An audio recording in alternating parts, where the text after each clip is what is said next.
When US and Israeli forces began their attack on Iran, there weren't only Iranian air defenses standing in their way. Tehran also had an exciting ace up its sleeve, a so-called world-class air defense weapon, provided courtesy of Beijing, the HQ-9B, a variant of the HQ-9 long-range surface-to-air missile system. Unfortunately for Iran, and for China, this system failed to live up to the hype. It was utterly crushed beneath the weight and intensity of American airstrikes, proving to be little more than an expensive and embarrassing flop. As far as China is concerned, this wasn't supposed to happen. The HQ-9 is supposed to be one of the flagship products of the Chinese defense sector. Work began on this system back in the 1970s, with full-scale development commencing soon after in the late 1980s. Since then, several models have been released, including the original HQ-9, the naval HHQ-9 variant, the slightly improved HQ-9A, which entered service in 2001, and the HQ-9B, which boasted extended range and improved technologies. Aside from China, several other nations have invested in and currently operate HQ-9 systems, including Pakistan, Egypt, Azerbaijan, and Iran. And it's easy to see why there's been so much active interest in this system from various countries across the globe, as Chinese officials marketed it as a truly world-beating entry into their air defense sector. They claimed that it could perform up to the same standard as the Russian S-300, which has long featured in lists of the best air defense systems in existence. Officials also boasted about the HQ-9 surpassing the US Patriot system, another of the world's top air defenses in certain aspects. They highlighted its remarkable range, with the HQ-9B variant able to strike targets at distances of around 160 miles or 260 kilometers, as well as the phased array radar system, giving it the ability to track up to 100 targets all at once and engage anywhere from 6 to 8 simultaneously. Other key features of the HQ-9 include its vertical cold launch and 360-degree omnidirectional coverage, and its missiles are said to reach speeds in excess of Mach 4, or more than 3,000 miles per hour, with warheads weighing close to 400 pounds or 180 kilograms. In theory, any country using a system like this should find it much easier to defend its airspace and protect its most valuable assets and key infrastructure locations, nullifying the threat of enemy jets, cruise missiles, and ballistic missiles too. China clearly believes in the HQ-9, as it uses it to protect several strategic areas within its borders and beyond, in places like Beijing, Tibet, and the South China Sea. But it's one thing to boast about technical specifications and claim that your system can rival some of the best in the world. It's something entirely different to actually put it to the test in real-world combat conditions. That's when you find out if the hype was worth it, and if a weapon or piece of equipment can truly fulfill its potential, or if it's just a lot of hot air and bluster, doomed to fail as the first sign of danger. And Iran was banking big on the HQ-9 being able to stand up and prove its mettle when that time finally came. According to one of the country's officials, Iran received a significant number of these systems in 2025, in the months following the 12-day war, during which Israel and the United States carried out a surprise strike on the country's nuclear facilities, killing numerous military leaders, nuclear scientists, and politicians, as well as Iranian civilians over the course of less than 2 weeks. Clearly shaken by that intensive assault on its territory, Iran wanted to step up its defenses in anticipation of another Israeli or American attack. It not only bought a number of Chinese HQ-9 systems, negotiating an oil-for-arms deal with Beijing to do so, but also set about building a multi-layered air defense network far and wide across its territory. This network was made up of domestically developed platforms like the Bavar 373 and the Khordad 15, along with imported air defenses like the Russian Pantsir S-1 and S-300. Iran also had numerous mobile defense systems at its disposal, capable of quickly moving from place to place and taking up strategic positions wherever they were needed. Made up of so much powerful technology, this air defense network could and perhaps should have made Iran's airspace almost impenetrable, helping the country's regime guard its most valuable and strategic locations, like the Tehran compound of its supreme leader, Ali Khamenei, and its various nuclear facilities, military bases, and airfields. And the HQ-9 should, arguably, have been one of the stars of the show, tracking dozens of American and Israeli aircraft and missiles, and taking them out one by one with speed and efficiency. But that's not what happened. Instead, on February 28, 2026, the US and Israel began their attack. Israeli F-15 fighter jets took to the skies, launching Sparrow missiles and other precision munitions at key locations, like Ali Khamenei's compound, killing the supreme leader in the opening hours of the conflict. Israel also successfully eliminated numerous other Iranian officials, including the Chief of Staff of Iran's armed forces, the commander of the Islamic Revolutionary Guard Corps, IRGC, the Iranian Minister of Defense, and some of Khamenei's closest advisors. Meanwhile, US fighters and bombers also penetrated Iranian airspace, carrying out strikes on literally hundreds of targets in a matter of hours. Locations in more than 20 of Iran's 31 provinces felt the full force of American bombs and missiles, with bases, compounds, infrastructure, and military assets, like radars and air defense systems, wiped off the map or reduced to smoldering piles of wreckage and rubble. With every minute that passed, more reports came in of explosions and destruction. Iran's assets were being systematically wiped out, one by one, and its air defense network, which had been so carefully constructed and was supposed to have been able to keep the country safe against attacks of this kind, was nowhere to be seen. Iran's commanders never saw it coming. They knew that they would inevitably suffer some losses due to the sheer intensity of the American and Israeli airstrikes, but they at least thought that they'd be able to strike back and dish out some damage to their opponents. And they were relying on the HQ-9 to make that happen. It was supposed to be able to detect incoming aerial threats from over 150 miles away, after all. It should have been able to spot Israeli jets and American missiles many minutes before they made impact, firing its own interceptors with speed and precision to counteract them, saving lives and protecting valuable infrastructure in the process. Its phased array radar system should have allowed it to lock on and track dozens of enemy assets at once, providing invaluable intelligence to ground teams and other systems, giving Iran the data it needed to plan its next steps and execute key countermeasures. Its high-speed missiles, traveling 4 times faster than the speed of sound and equipped with advanced navigation and homing technologies, should have had little trouble intercepting the enemy's attacks or blowing American aircraft right out of the skies. Instead, the HQ-9 was rendered almost entirely useless from the very first moments of the fight. And it's all because of one massive weakness with this system: its vulnerability to electronic warfare, EW. According to reports from various news outlets, the US deployed its Boeing EA-18G Growler EW aircraft in a bid to jam Iranian radars and air defenses, thereby creating safe pockets and pathways for the jets and bombers to travel through without fear of being fired on and taken out. Many modern air defenses are designed and developed with EW in mind, fitted with their own clever countermeasures to deal with jamming or signal interference. It seems, however, that the HQ-9 was woefully unprepared for this kind of invisible attack. Facing intense electromagnetic interference from the Growlers, the system's communications failed. They were unable to achieve seamless integration with their command centers, effectively becoming both blind and mute all in the blink of an eye. From there, the system's much-hyped phased array radars failed to function as they should. They were supposed to be able to track 100 targets at once, but struggled to even lock onto one. Interference signals filled their screens with false targets, while real ones, in the form of F-35 fighter jets and Tomahawk missiles, slipped by undetected. Blinded, paralyzed, and incapable of accurately identifying any enemy targets, let alone firing on them, the HQ-9s became little more than extremely expensive but utterly ineffective lumps of metal, easy targets for American and Israeli forces to pick off at their leisure. And it wasn't the first time that these systems failed to live up to expectations.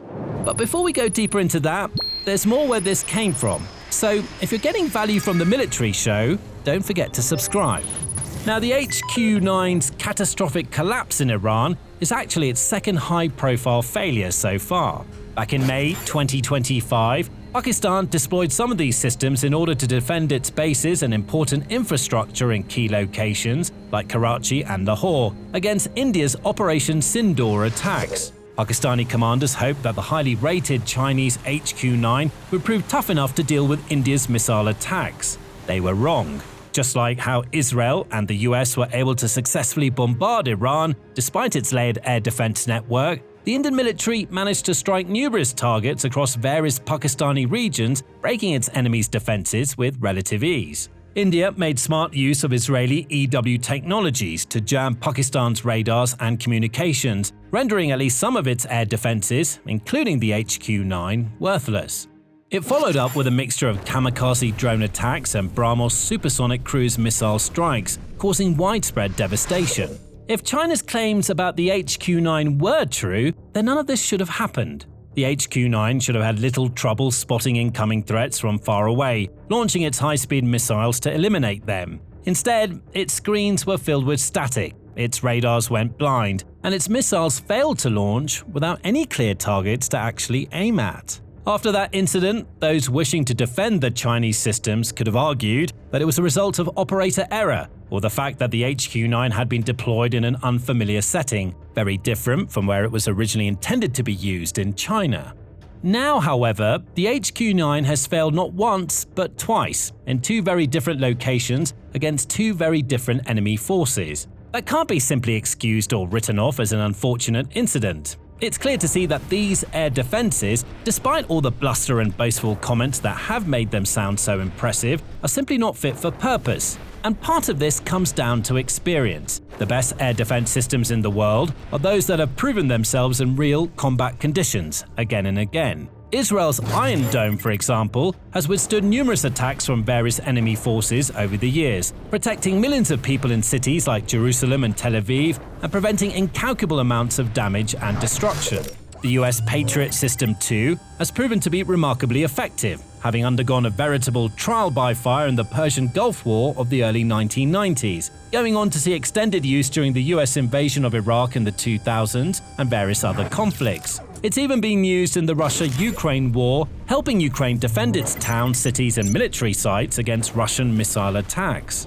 Because these systems have been used so extensively and have so much experience, there's also vast amounts of relevant combat data that operators can use to inform their future strategies and extract even more value from these air defenses. This in turn has allowed systems like the Patriot and the Iron Dome to, essentially, evolve over the ages, getting stronger, smarter, and more efficient. The HQ-9, in stark contrast, entered the air defense arena with no notable experience outside of carefully controlled testing sites like those in China's Taklamakan Desert. There, it may have proven itself capable of taking out slow-moving drones, flying along pre-programmed trajectories. But that's simply not the same as having to contend with a real conflict, where the enemy can deploy a whole host of different weapons against you, with missiles and drones that come from all directions, and with state-of-the-art EW systems doing everything in their power to nullify your offensive capabilities. Exposed to the real heat and intensity of the battlefields of Pakistan and Iran,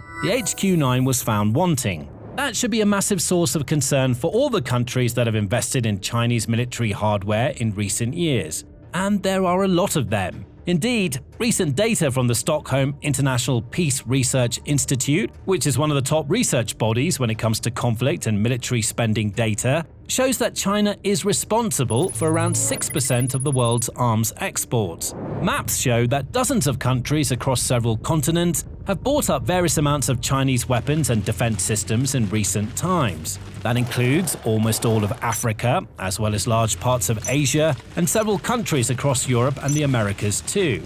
Some countries rely almost exclusively on China for their defense. Pakistan, for example, is Beijing's best customer, accounting for 63% of Chinese arms exports from 2020 to 2024. Other countries, from Myanmar and Bangladesh in Asia to Nigeria and Algeria in Africa, have also bought up large amounts of Chinese drones, tanks, aircraft, armored vehicles, missiles, and small arms. For many of these countries, which don't have the same big military budgets as Western nations like the United States, the United Kingdom, France, and Germany, buying from China makes a lot of sense. Chinese systems are typically much more affordable than American, European, or Russian equivalents, and China does a good job of hyping up its innovations with lofty claims and impressive tech specs. But as they watch on and witness as China's HQ-9 systems fail to perform as expected, first in Pakistan, then in Iran, those countries that have opted for cheaper Chinese equipment over proven Western alternatives may now start to regret their choices. Many are likely to be realizing, as we speak, just how flawed, faulty, and inefficient these pieces of equipment truly are. That in turn could see some of these nations starting to shift away from importing any additional Chinese weapon systems in the not-so-distant future, looking to other countries like Russia or the nations of the European Union to bolster their defenses instead. That's bad news for China, and it's not the only reason why this whole story should have Beijing worried. The Asian giant has, in recent years, made a big show of investing heavily in its military and producing more weapons and defensive systems domestically, relying far less on imports from other countries. It has, on numerous occasions, shown off its latest missiles and other military innovations at grand parades and defense events, flaunting its technologies in an attempt to intimidate any countries that could dare to oppose it in the future, like the United States, for example. But there's not much point in showing off weapon systems if they turn out to be utterly useless in real combat conditions, like the HQ-9. Indeed, high-profile failures like this are not bolstering China's reputation as a world leader in defense, but fracturing it. All of a sudden, the Chinese military doesn't seem as scary or imposing as it has so desperately tried to appear. Instead, its flaws are being laid bare for all to see. Flaws like haphazard assembly, low-quality electronic components, plagiarized designs, and patchwork blueprints that may look good on paper but fail to deliver real results where it matters, on the battlefield. Modern warfare demands high-end technology, seamless system integration, and software that's just as advanced as the hardware, allowing weapon systems to not merely pack a punch and fire enormous explosive warheads, but also to withstand the high-level electronic warfare tactics in use around the world.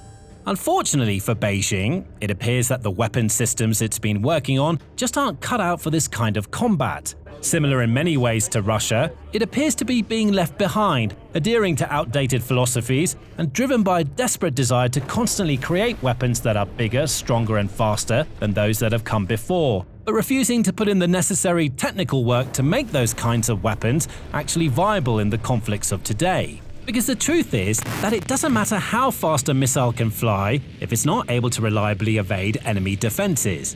Nor does it matter how much range an air defense system has or how many targets it can track simultaneously if it doesn't have world-class EW defenses and other crucial technologies to protect it when the likes of Growlers come into range. This is why the HQ-9's failures matter so much. It's not just that they allowed American and Israeli missiles to strike Iranian targets, decapitating the country's regime and eliminating a large part of its defenses.